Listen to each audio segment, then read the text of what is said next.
네, 안녕하세요. 지난 4달여를 생각하면 정말 아찔하죠.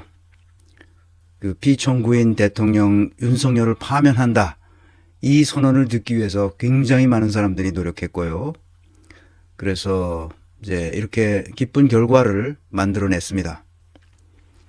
그 헌법재판소도 그 사법의 정치와 정치의 사법화의 한 중간쯤 있는 거거든요.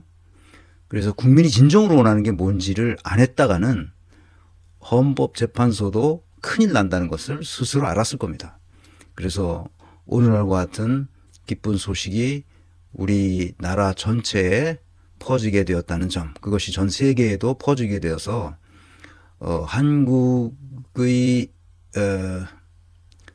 국민이 어떤 식의 사고를 하는 사람들이로구나 하는 것을 알게 되었을 겁니다. 함부로 이제 할 수가 없는 민족이라는 것도 알게 되었을 거라고 생각합니다. 또라이죠. 한마디로 또라이인데 또라이라는 말로는 너무 가볍죠. 그래서 이건 괴물이라고 하는 건 사람한테 괴물이라고 이름 붙이는 것도 그렇고 하여튼 흉악한 인간이죠. 그래서 파면됐어야 진작에 파면됐어야 될 사람인데 이렇게 좀 늦은 감이 있습니다.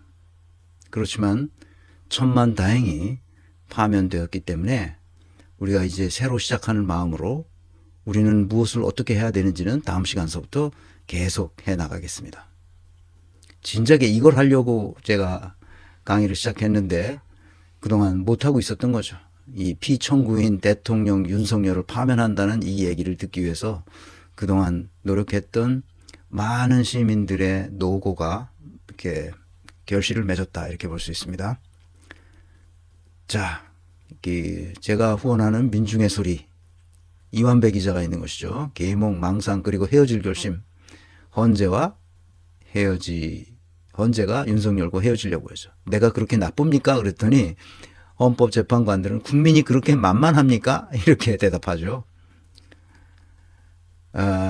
이게 이제 헌재가 끝나고 나서 폭삭 속았수다. 나는 이 말을 몰랐어요. 제 아내가 이 폭삭 속았수다를 보더라고요.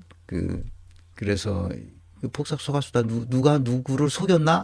이런 건 줄 알았더니 그게 아니라 제주도 방언이랍니다. 매우 수고했습니다. 그런 뜻이랍니다. 크게 수고했습니다. 그런 뜻입니다. 그 말을 폭삭 속았수다. 이 말을 이 사람들에게 해주고 싶습니다. 고생 많았다고.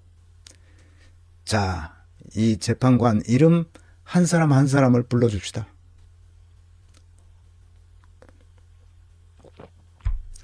문형배, 이미선, 김형두, 정정미, 정형식, 김복형, 조한창, 정계선. 여기서 정형식, 김복형, 조한창에 대한 여러 가지 설들이 난무하고 그랬는데 어쨌든 간에 만장일치로 파면을 결정했습니다. 이렇게 된 것은 우리가 그런 역사를 가지고 있기 때문입니다. 그것은 1960년 4.19 혁명이 있었고 79년에 부마 항쟁이 있었고 80년에 광주 항쟁이 있었고 2017년에 걸친 촛불혁명이 있었던 겁니다. 이제 2025년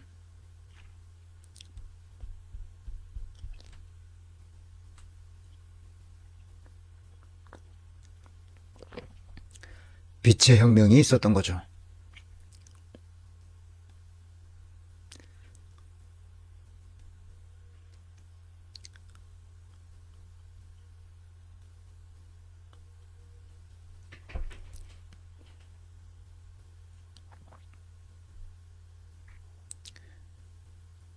우리 민족에게만 있는 매우 독특한 현상입니다.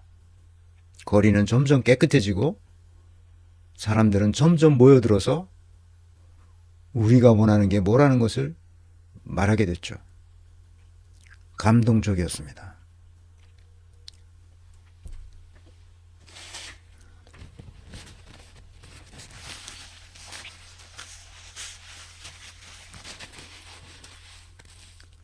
나는 뭐 이렇게 몸이 썩 좋은 편이 아니라 이런 곳에 동참하는 것은 가급적 제가 자제해 왔지만 정말 많은 사람들이 모였습니다. 어쩌다 제가 한번 나가보면 발 디딜 틈 없이 많은 사람들이 모여서 집회를 여는 걸 보고 깜짝 놀랐습니다. 아이들까지 들고 나와서 집회하는 분들이 있었습니다. 그래서 오늘 강의는 윤석열 1060일, 2년 10개월 25일, 2년 11개월 얼추 2년 11개월의 의미가 무엇인지를 살펴보겠습니다. 2022년 5월 10일서부터 어제 2025년 4월 4일까지 1060일의 의미를 세 가지로 나눠서 보겠습니다. 오늘 첫 번째 의미는 로마서 5장 3절 4절 이 말씀을 우리 같이 생각해 보고자 합니다. 이 로마서는 기독교인은 잘 모르실 테지만 로마서는 사도 바울이 회심한 이후에 전도 여행을 다니면서 자기가 세운 교회 또는 기독교인들에게 편지를 쓴 내용입니다. 특히 로마에 있는 기독교인들에게 편지를 썼죠. 로마인들은 당대에서 최고의 지식인들 사회에 있었다고 생각하기 때문에 사도 바울이 아주 심혈을 기울여서 예수의 가르침이 어떤 의미가 있는지를 자기 나름대로 해석해서 썼습니다. 근데 사도 바울은 알다시피 예수를 만난 적이 없어요. 오히려 예수를 핍박하고 예수 믿는 사람들을 잡아 가두고 더 이상 예수쟁이가 되지 못하도록 예수 운동을 핍박했던 사람이에요. 그런데 자기가 이제 회심하죠. 그리고 자기 생애에 모든 것을 바쳐서 예수를 전파하는 일에 자기의 모든 것을 바칩니다. 제가 읽어보겠습니다. 다만 이뿐 아니라 우리가 환난 중에도 즐거워하나니 이는 환난은 무엇을? 인내를. 인내는 무엇을? 연단을. 연단은 소망을 이루는 줄 알미로다. 다만 이뿐이 아니라 우리가 환난 중에도 즐거워하나니 환난 중에 즐거워한다는 거예요. 이는 환난은 인내를, 인내는 연단을, 연단은 소망을 이루는 줄 알미로다. 여기서 제가 연단이 뭐지? 연단.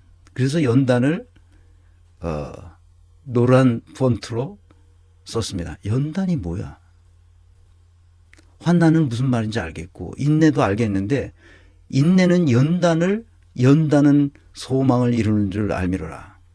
더군다나 다만 이뿐 아니라 이 앞에 무슨 얘기를 하냐 하면 우리가 의롭게 되었다는 거야. 정의로운 사람이 되었다는 거지 공의로운 사람이 되었다는 거야. 왜?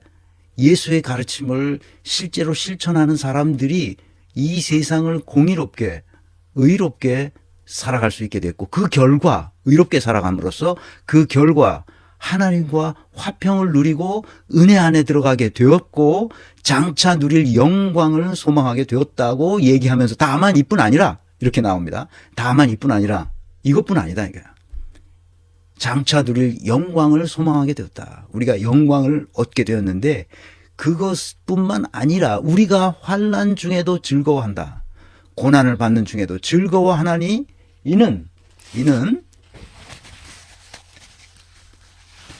환난은 인내를, 인내는 연단을, 연단은 소망을 이루는 줄 알미로다. 이게 굉장히 유명한 로마서의 한 구절입니다.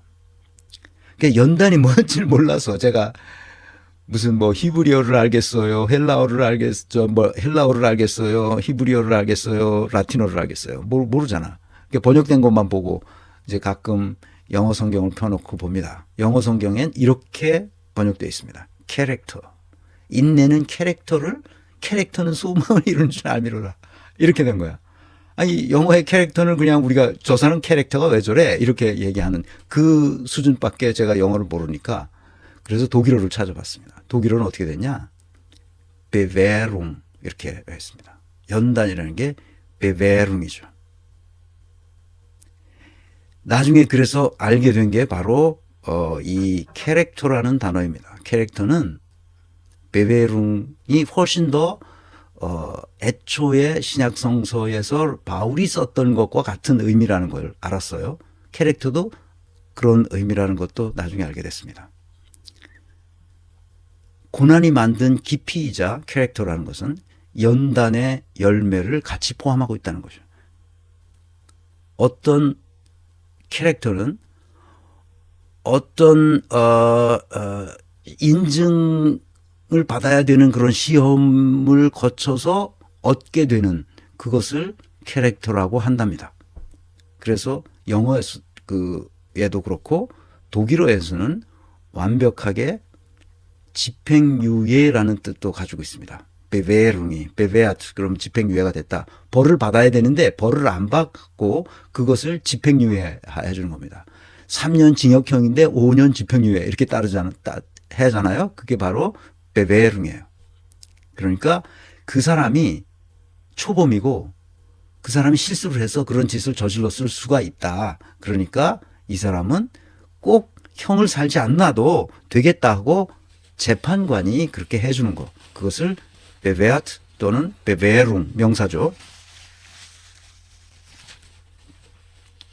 한국어에서 연단이란 말은 금속을 불에 집어넣어서 두드려서 벼리는 그런 의미가 있습니다. 그러니까 육체적이고 물리적인 이미지가 강한데 이 독일어는 내적인 성숙과 인격을 검증할 수 있게 되었다는 그런 뜻입니다. 연단이라는 게. 연단은 우리 세금변에 세금변에다가 뭘 갖다 붙인 한자음을. 그러니까 금속이나 물리적인 어떤 것을 집어넣어서 그것을 부드럽게 만들어 가지고 두들겨서 뭔가를 만들어내는 그게 이제 연단이라는 의미인데 우리 사람이 연단이 되었다는 말은 곧 성숙해졌다는 거예요. 인내는 인간의 내적 성숙은 곧 미래에 대한 소망을 이룬다는 뜻이죠. 하여튼 그렇다고 그럽니다. 이 독일어 성경과 영어 성경을 보면 그렇습니다. 그래서 우리 민족이 연단을 당한 것이죠. 아, 민주주의가 이렇게 소중한 거로구나 하는 것을 알게 된 것이죠. 그래서 함부로 하면 안 되는구나 하는 걸 알게 된 것이죠. 그러니까 인간의 존엄성을 훼손하는 경우, 인간의 존엄성을 건드리는 경우, 이런 경우에는 반드시 처벌되는구나 하는 것을 알게 되는 우리의 이성의 성숙함을 드러내는 사건이었다. 이렇게 볼 수 있습니다. 우리의 저항의 기간은 우리가 고통스러웠지만 그것을 통해서 얻는 것은 연단이었다. 우리가 성숙했다. 우리가 인격적으로 이미 이 사건을 통해서 우리 민족의 인격적 검증이 통과됐다. 앞으로 조금 더 노력하면 이 세계사에 남을 위대한 결과물, 위대한 성과를 낼 수도 있겠다 하는 생각을 하게 된 거죠. 그래서 소망을 이루게 됐다. 그런 얘기입니다. 그 위대한 결과를 우리 민중이 이뤄낸 거죠.